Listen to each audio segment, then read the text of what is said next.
सूत्र नंबर 19। अब आचार्य भगवंत तप के विषय में बतलाते हैं। मूल रूप से तप के दो भेद किए, एक बाह्य तप और एक अभ्यंतर तप। आइए अब इसको विस्तार से देखते। सूत्र नंबर 19। अंसनौ मौदर्य वृत्ति परिसंख्यान रस परित्याग विविक्त सय्यासन कायक्लेशा बाह्यम तपः। अंसनौ मौदर्य वृत्ति परिसंख्यान रस परित्याग विविक्त सय्यासन कायक्लेशा बाह्यम तपः। अंशन, अवमौदर्य, वृत्ति परिसंख्यान, रस परित्याग, विविक्त सय्यासन और काय क्लेश, ये 6 बाह्य तप हैं। बाह्य तप का अर्थ क्या है? बाह्य द्रव्य के आलंबन से होता है और दूसरों के देखने में आता है, इसलिए इसे बाह्य तप कहते हैं।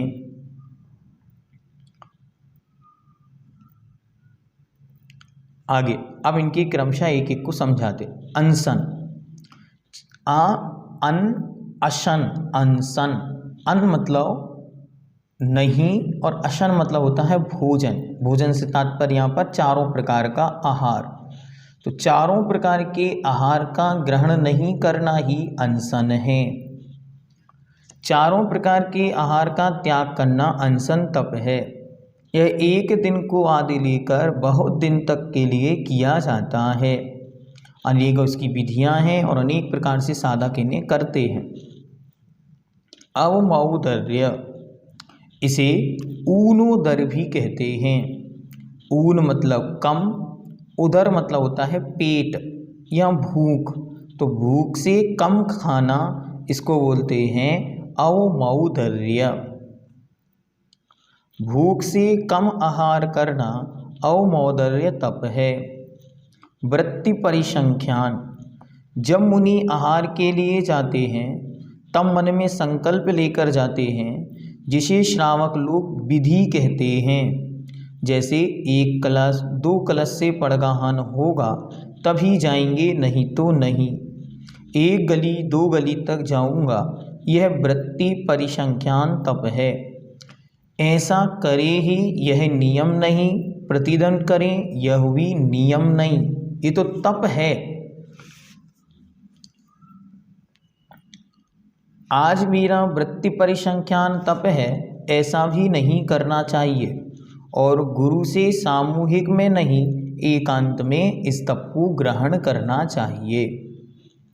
रस परित्याग, रस अर्थात रस, परि मतलब चारों ओर से, त्याग मतलब छोड़ना, अच्छी तरह रसों को छोड़ना रस परित्याग कहलाता है। घी, दूध, दही, शक्कर, तेल, नमक, इन 6 रसों में सभी रसों का या 1-2 आदि लेकर अनेक रसों का त्याग करना रस परित्याग कहलाता है। फिर विविक्त सय्यासन, स्वाध्याय ध्यान आदि की सिद्धि के लिए एकांत स्थान पर शयन करना विविक्त सय्यासन है। फिर कहते हैं काय क्लेश, शरीर को सुख मिले ऐसी भावना को त्यागना काय क्लेश तप है। अथवा वर्षा ऋतु में वृक्ष के नीचे, ग्रीष्म ऋतु में धूप में बैठकर तथा शीत ऋतु में नदी के तट पर काय उत्सर्ग करना ध्यान नाम का या कायक क्लेश नाम का तप है। अपने शरीर को क्लेशित करना, इसका नाम ही काय क्लेश तप है। यह 6 प्रकार का अभ्यंतर तप है। इस बाह्य तप है, इसमें मुख्यतः बाह्य साधनों की है। बाह्य साधनों से यह होता है, इसलिए इसे बाह्य तप कहते हैं। दूसरा, इसे दूसरे लोग देख सकते हैं इन तपों को, इसलिए भी इसे बाह्य तप कहते हैं। इनमें से जितना जितना सामर्थ्य है उतना तप अवश्य करना, इसे कहते हैं शक्ति तस तप। अनशन अर्थात भोजन नहीं करना, चारों प्रकार के आहार जल का त्याग। फिर अवमोदर अर्थात ऊनोदर, भूख से पेट से कम खाना। फिर वृत्ति परिसंख्यान, आखिरी लेकर विधि लेकर आहार को निकलना। रस परित्याग, रसों का त्याग करना। विविक्त शय्यासन, एकांत में शयन करना। और काय क्लेश, शरीर को सुखाना, शरीर को कष्ट पहुंचाकर और कर्मों की निर्जरा करना। इस प्रकार यह 6 प्रकार का बाह्य तप हुआ। 6 प्रकार का अभ्यंतर तप, जो तप दूसरों के द्वारा प्रकट दिखाई ना दे तथा मिथ्या दृष्टि अज्ञानी जिस तप को धारण न कर सके वह अभ्यंतर तप है, क्योंकि यह अंदर अंग में होता है इसलिए बाह्य से दिखाई नहीं पड़ता।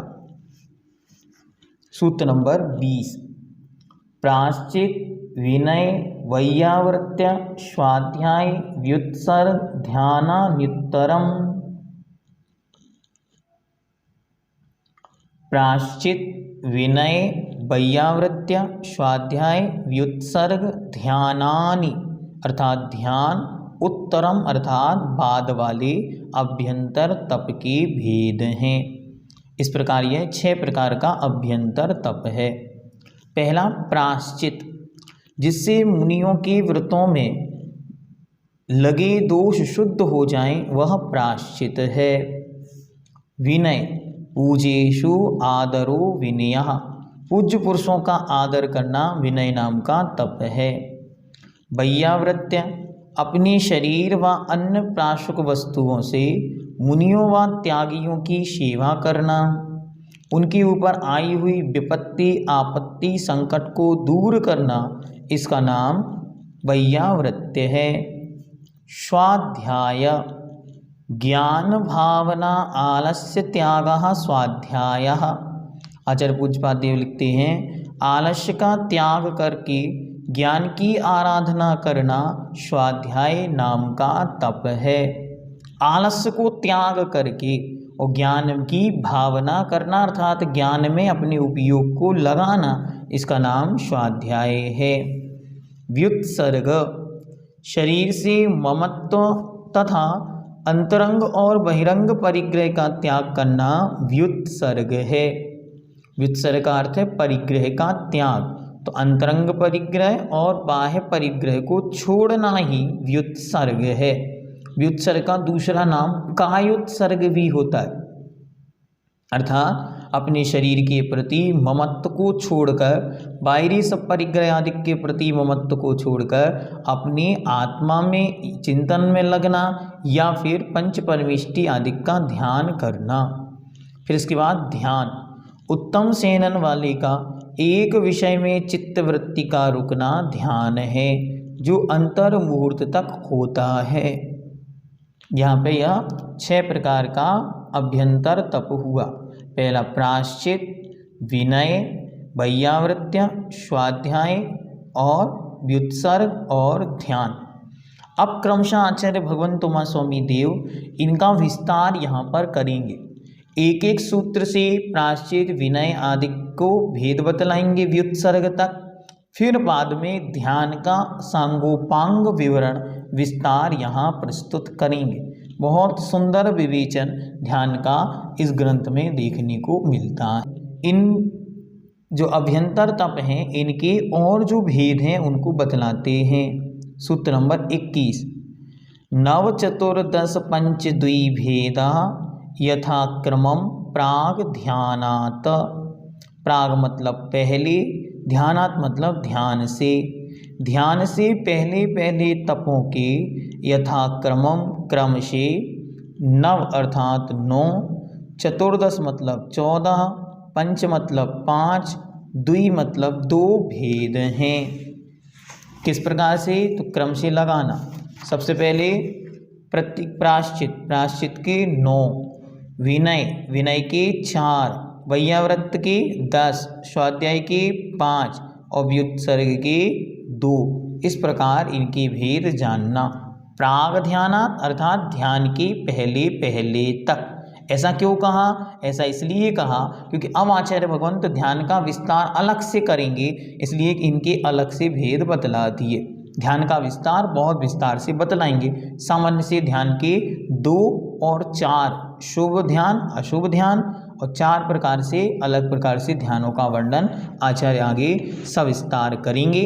अब क्रमशः प्रायश्चित आदि के भेदों को देखते।